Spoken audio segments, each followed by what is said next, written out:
Hal ini memberikan gambaran kepada kita bahwa yang namanya tawakal bukan berarti tidak mengambil sebab.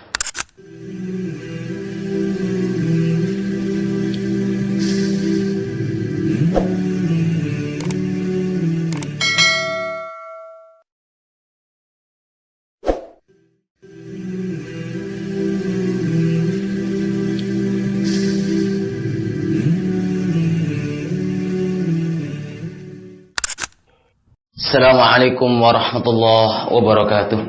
Innal hamdalillah nahmaduhu wa nasta'inuhu wa nastaghfiruh. Wa na'udzu billahi min shururi anfusina wa sayyiati a'malina. Man yahdihillahu fala mudilla lahu wa man yudlil fala hadiyalah. Ashhadu an la ilaha illallah wahdahu la syarika lah. Wa ashhadu anna Muhammadan abduhu wa rasuluh. Saudara kaum muslimin rahimakumullah. Allah tidak akan menyia-nyiakan orang yang sudah memasrahkan dirinya secara totalitas. Manusia aja punya rasa iba, manusia saja. Kalau ada istri totalitas, terserah suami deh mau diapain aja. Hidupnya seperti apa? Yang penting sama A misalnya. Suami akan bertanggung jawab, ini manusia. Maka bagaimana dengan yang menciptakan manusia? Hambanya sudah pasrah secara totalitas. Allah tidak akan menyanyiakan ikhwati azanallahu wa iyyakum. Kemudian ikhwati azanallahu wa iyyakum, yang perlu dipahami juga bukan berarti yang namanya tawakal itu tidak mengambil sebab-sebab, tidak sama sekali. Banyak sekali dalam Al-Qur'an kalau kita perhatikan ya, konsep tawakal yang memang tetap memerintahkan mengambil sebab. Misalnya dalam berjihad, bukankah Allah Subhanahu wa ta'ala memerintahkan kita untuk mengambil sebab, mempersiapkan perang sebelum berperang?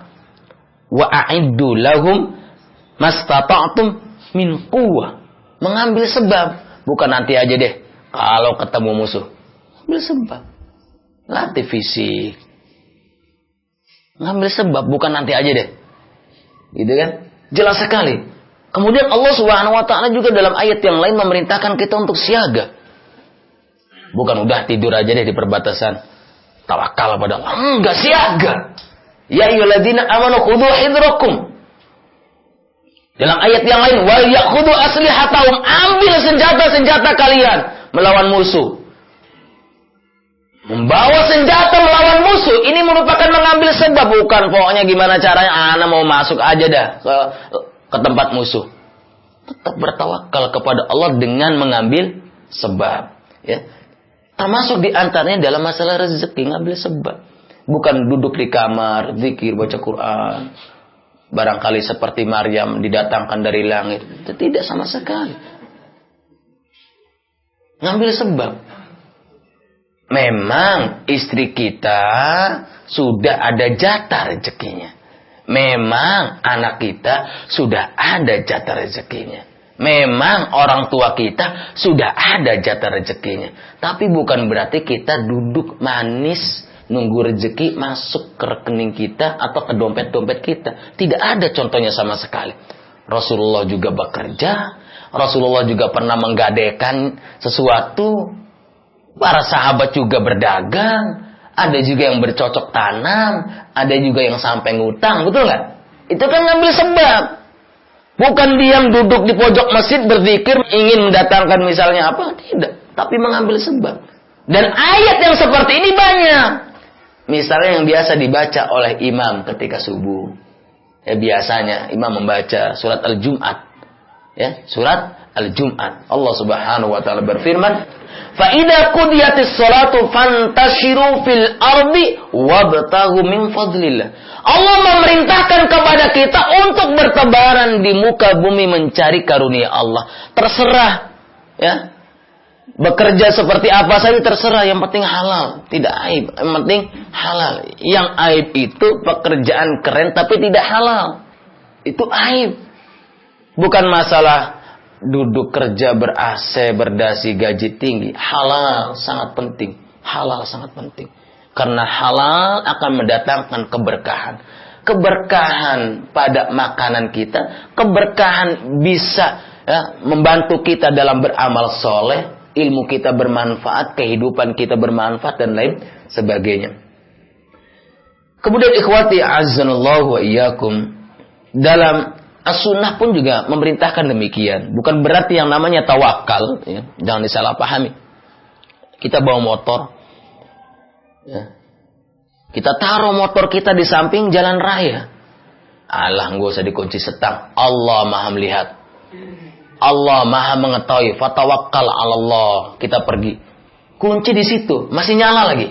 Ini namanya bukan tawakal, ikhwati azzanallahu wa iyyakum. Tawakal yang benar, ya, dikunci, stang, ditutup, gembok.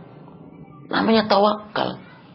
Makanya coba bahas kembali misalnya dalam kitab-kitab fikih. Kira-kira kalau misal kita naruh uang di depan rumah kita, nggak dikunci, kemudian diambil orang, siapa yang disalahkan?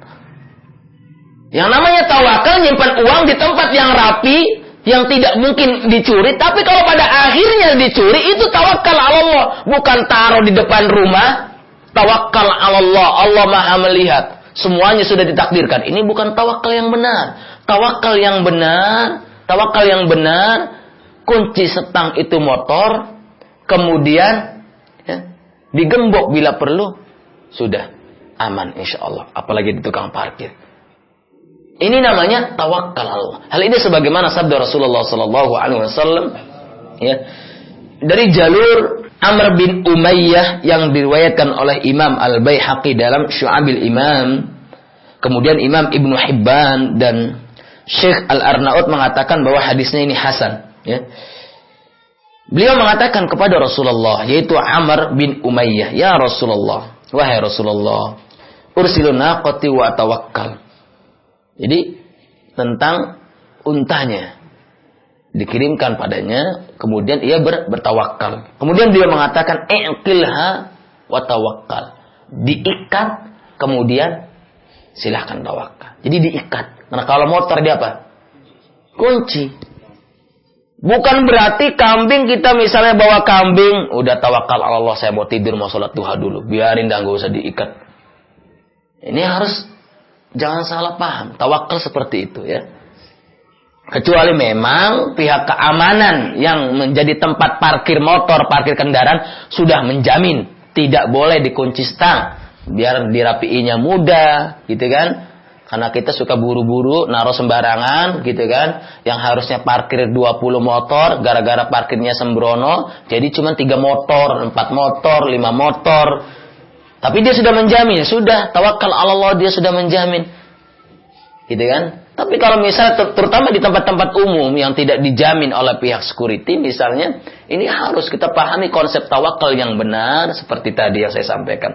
Kemudian ikhwati azzanallahu wa yakum, hal ini memberikan gambaran kepada kita bahwa yang namanya tawakal bukan berarti tidak mengambil sebab. Bukankah Nabi Nuh sudah diberi janji oleh Allah akan diselamatkan dari banjir? Betul? Tapi kenapa Nabi Nuh diperintahkan juga membuat perahu? Ini menunjukkan bahwa yang namanya tawakal ala Allah mengambil sebab. Padahal sudah dijamin selamat dia dan pengikut setianya, tapi tetap saja mengambil sebab. Ya.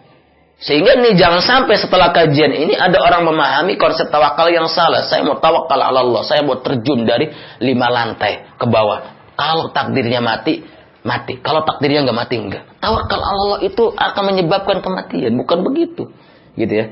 Kemudian ikhwati azzanallahu wa iyyakum, pembahasan yang terakhir yang paling penting diantaranya apa saja cara-cara agar kita bertawakal kepada Allah. Ya. Karena tawakal ini berkaitan dengan tauhid, maka ya, sebab yang paling utama adalah menguatkan ketauhidan kita kepada Allah Subhanahu wa ta'ala agar kita lebih bertawakal kepada Allah. Kemudian percaya penuh kepada Allah Subhanahu wa ta'ala. Percaya penuh, percaya total kepada Allah Subhanahu wa ta'ala. Ya, la tahzan innallaha ma'ana. Enggak usah bersedih, Allah bersama kita. Kemudian ikhwati azzanallahu wa iyyakum, hendaknya seseorang memahami keterbatasannya. Ya, bukan tawakal ala Allah. Mau istri 4, Padahal ngasih makan istri satu saja sudah susah. Bukan begitu. Tawakal Allah tetap diukur dengan kemampuan seseorang. Ya kalau mampu silakan. Kalau nggak mampu bukan berarti tawakal Allah secara total. Ini bisa jatuh nanti ke haram menyengsarakan anak orang. Kecuali calon-calonnya sudah menjamin tidak usah dinafkahi. Ya, itu sudah lain hal. Ini tawakal. Jadi kita harus memahami kemampuan kita, kelemahan kita, kekurangan kita. Ini harus pahami sehingga kita tawakalnya dengan benar. Kemudian ikhwati azzanallahu hayyakum. Cara lain agar kita bertawakal kepada Allah hendaknya kita mengetahui betapa agungnya keutamaan tawakal, keistimewaan tawakal. Apa saja keutamaan tawakal? Misalnya Allah akan mencintai orang-orang yang bertawakal. Innallaha yuhibbul mutawakkilin. Ya. Kemudian Allah juga akan mencukupi orang yang bertawakal. Nah, ini akan mendorong kita bertawakal kepada Allah. Gitu ya. Kemudian ikhwati azzanallahu hayyakum. Banyak hal-hal lain juga misalnya yang bisa mengurangi ketawakal. Tentu diantaranya kebalikan dari penyebab mendatangkan tawakal ini bisa mengurangi tawakal. Mudah-mudahan kita semuanya dimudahkan oleh Allah Subhanahu wa taala untuk menjadi orang-orang yang bertawakal, memasrahkan hidup kita secara totalitas kepada Allah Subhanahu wa taala dengan tetap berusaha semaksimal mungkin menjalankan sebab-sebab yang diridhoi dan dibenarkan oleh Allah Subhanahu wa taala. Wallahu taala a'lam. Wassalamu alaikum warahmatullahi wabarakatuh.